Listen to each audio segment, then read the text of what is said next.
What do you think people who might be considering one day going to Mars should think about? What's kind of on your radar that might be different? Yeah, that's a good question. I mean, we've talked a little bit about microbes and infectious disease. I would say that this might be the biggest potential showstopper in the idea of being able to, actually live on another world. And partly it's because I think sometimes we take for granted the idea that, we live in an ecosystem. We don't just live in a sterile environment. And so when we go to an Antarctic base, or people go on to a nuclear submarine and they're underwater for weeks or months at a time, or we send people to space around the moon in a capsule or to the International Space Station. We are able for short amounts of time to keep people alive by creating these very artificial environments. But those are always short term. If what we're talking about is building a whole civilization and enabling humanity to truly thrive,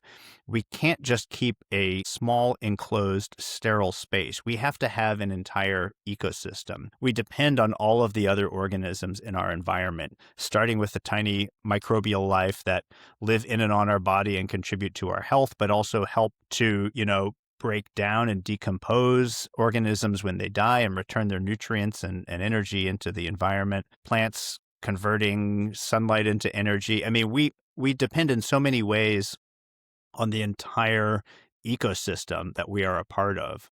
And so I think we have to recognize that in order for us to really survive and thrive, we can't just go ourselves. We need to actually bring an entire ecosystem or create an entire ecosystem with us. And so, we have to understand how to do that. I think we're in the early stages still of being able to do that. That Biosphere 2 project, one of the things they were attempting to do is to create actual ecosystems inside that hermetically sealed enclosure. And they were somewhat successful in doing that, but they also had some real challenges. Nobody has yet tried to repeat an experiment on that scale where you're not just putting people in a place, but actually creating intact ecosystems. And I think that really would be necessary if we're ever going to truly live anywhere beyond Earth.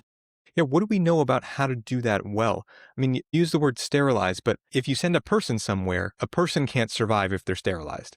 That's right. Their body has so much going on. So how do we manage that? What do we know about that challenge? Yeah, well, you're right. We know that we require our microbiome, all of the bacteria and other microbes that live in and on our body are necessary for everything from helping us digest our food to fighting off infectious diseases to regulating our hormones and our metabolism and our mood, but that's just the tip of the iceberg. So, we also are still learning, how do we even get that microbiome? Like, where does it come from, right? It comes from our mother, our parents, our siblings, our other, people that we interact with. And we're still in the early stages of understanding all of the ecological interactions just in our environment. Even simple environments like, take a home, for example, your house, right? Your house is not a sterile place. It's filled with all kinds of living things, from microbes to insects and maybe not so tiny things, we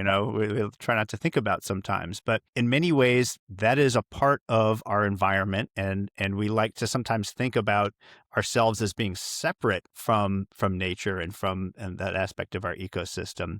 But the reality is, the more we learn, the more we realize we are completely dependent on so many aspects of nature just to keep us alive. So yeah, we still have a ways to go in that regard. Yeah. To go even deeper on these ideas, you can watch my full episode using the link in the description or the box on the screen.